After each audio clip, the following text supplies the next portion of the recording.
tudo que movimenta energias, o EV, o estado vibracional, que você conhece, que o Wagner e o Valdo Vieira aprenderam lá na época no Rio de Janeiro, tudo comparador chinês. O EV, estado vibracional, tem muita gente falando sobre isso, é um excelente campo de proteção. Outro dia uma moça lá de Poá, do Batuíra, estava me falando isso, a Ivelise, que ela estava se sentindo mal e fez o EV e melhorou, porque ela trabalha como enfermeira no hospital, então tem muita energia de doença, de ataques, e melhorou. Recomendo o autopasse, o Jorei, Reiki, tudo que puder fazer para movimentar energias é bom, porque igual o Wagner fala, nós não tomamos banho todo dia, a maioria das pessoas, ou nos alimentamos todo dia, sim, várias vezes ao dia. Agora, o cuidado energético, quantas vezes você faz? Por dia, ou por semana, ou por mês? Então, depois que eu aprendi as técnicas da apometria, melhorou muito minha vida, assim, de defesas, né? Eu já estava no espiritismo, já estava na Umbanda, já conheci algumas coisas, mas eu fui aprendendo campos de força, eu fiz magia também, então aí fui adquirindo várias ferramentas, e é bom aprender bastante coisa diferente, é igual uma caixa de ferramentas de um mecânico, você não pode ter só uma chave de fenda, você vai abrir um motor, ó, quebrou o carro, abre só uma chave de fenda, aí precisava da chave Phillips, não vai dar para consertar, precisava da Allen, torque, não vai dar, alicate de pressão, bico, ponta, a mesma coisa. Então aprenda um pouco de cada coisa. Eu acho ótimo no espiritismo, recomendo para todo mundo, tem nada contra, a Umbanda também. Mas eu vejo que estive nos dois ambientes, o espiritismo se lê muito, como nós falamos ali. Se lê muito, mas não se mexe com magia. Mas resolve bastante coisa? Sim, claro. E na Umbanda? Na Umbanda se incorpora muito também. Você entra, às vezes no primeiro dia você já sai girando lá. Você nem leu nenhum livro, não está entendendo direito como é que é as coisas, mas está incorporando. Então, o que eu acho? O ideal é os dois. Nós tomamos café da manhã, café com leite, pão e manteiga, normalmente a maioria das pessoas, que não tem restrições. Na hora do almoço, come lá o seu arroz com feijão, com salada, não sei. Então a gente não fica tomando café com leite o dia inteiro, 24 horas por dia. E também não come arroz e feijão todo dia. Então tem que ter alimentos complementares. Eu diria assim, eu sempre trabalhei em vários lugares ao mesmo tempo. Ah, não pode trabalhar em duas casas. Pode. Quem manda na minha vida sou eu, no meu corpo sou eu. Eu vou fazer, porque às vezes um dirigente não está querendo perder uma mensalidade de uma pessoa que vai de uma casa para outra.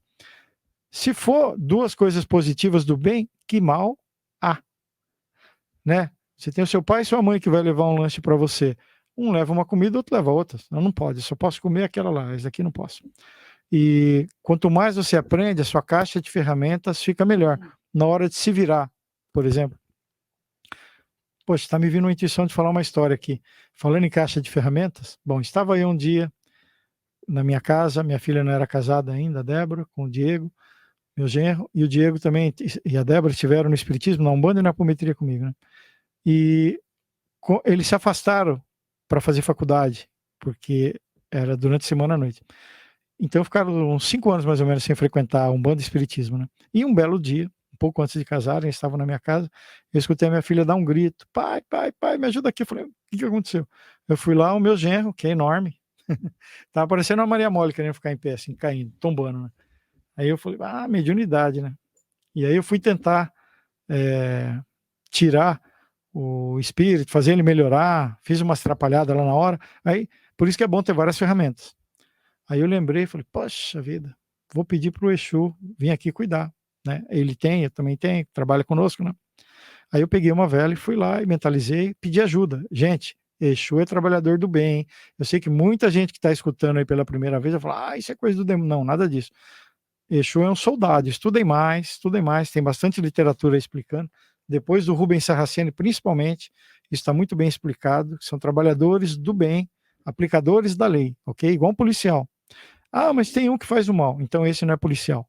Nós já vimos pessoas que fingem ser policial. Ele usa um distintivo, usa uma arma, uma camiseta falsa e fala que é policial. E eu já em trabalho de apometria, Samuel, eu já detectamos e imobilizamos um espírito negativado que dizia que era Exu da mulher. E inclusive não vou entrar em tantos detalhes, senão ela vai identificar aí. Mas enfim, dizia que era o Exu dela, ela trabalhava e nós falamos, não, o senhor não é Exu. Eu sou Exu. Não, não é. Tem uns 10 Exu aqui ao redor que trabalham aqui e você não é.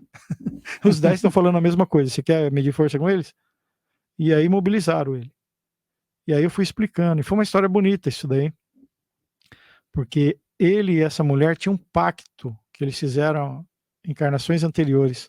É um pacto de sangue. E eles estavam ligados e não queriam abandonar ela. e queria trabalhar com ela o tempo todo. E aí ele foi tratado, tal, e resolveu se tornar verdadeiramente um Exu, entendeu? Eu falei: "Você pode trabalhar para o lugar correto. Você tem ferramenta, sabe mexer com magia, só que você está fazendo a coisa errada". E ele, olha que engraçado, que interessante, ele era um sacerdote da América Central, que trabalha Inca ou Azteca, eu não lembro, que trabalhava naquelas pirâmides, sabe quando sacrificava as pessoas? Era ele que fazia aquilo. E eu falei: "Mas você pode fazer outras coisas?" Ele falou: "Eu posso fazer outras coisas?" Eu falei: "Pode.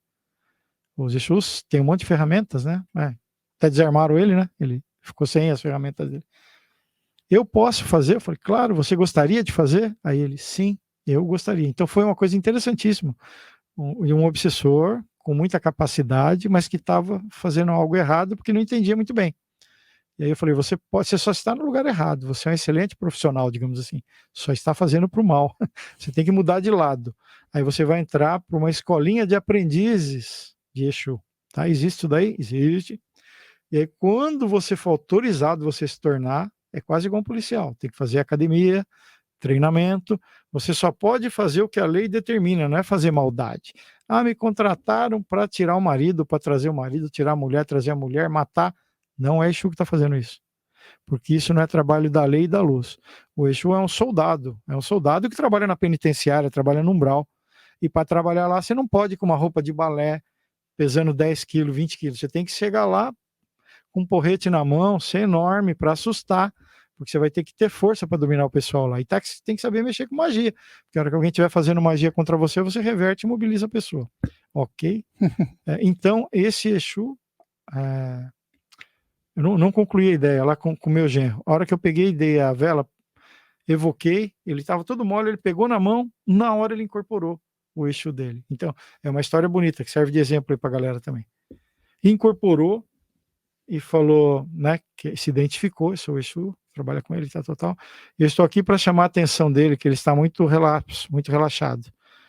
Ele não está fazendo mais obrigação nenhuma dele como médium, tá, tá, tá". Aí eu fui querer passar um pano, né, sou bom de conversa, falei: "Ah, sabe o que que é? Que eles estão fazendo faculdade, faz 5 anos que eles estão, não dá para ir à noite porque estão fazendo faculdade". Aí eles, direto, curto e grosso: "Eu não estou pedindo para trabalhar todo dia, estou pedindo para tomar precaução. Ele não vai nem uma vez por mês tomar passe em nenhuma casa com a mediunidade. Ele está sofrendo ataques, porque ele estava alguns dias atrás incorporando no trem, no ônibus, no meio da rua, passando mal. E eu que protejo ele. E agora eu quero que você fale para ele que ele está inconsciente, eu deixei ele inconsciente. Você vai falar para ele que ele vai incorporar em qualquer lugar agora, se ele não tomar cuidado. Que eu que protegi, eu não vou proteger, para ele aprender a lição. Ou ele se cuida, ou ele vai ficar passando mal o tempo todo. Vai incorporar no banheiro, no trem, no ônibus, na rua, onde tiver, no trabalho. E eu não vou segurar a bronca". Aí eu falei com ele. Acabou, desincorporou tudo, eu fui lá, falei. Semana seguinte estava ele tomando um passe lá no centro. Tá trabalhando direto agora. Então, quem é médio e não trabalha, gente, tem um compromisso para trabalhar. Aí as coisas ficam complicadas. A maioria das pessoas que nós atendemos, a maioria, são médios e não trabalham. Por isso que tem problema. Meu, se você veio com essas coisas no seu corpo, mãos, dedos, pernas, braços, é para uma utilidade, olhos, nariz, orelha. Ah, tá. E mediunidade? Ah, Deus confundiu as fichas, me mandou à toa. Será? Será, gente? Lógico que não. Tem um motivo para tudo.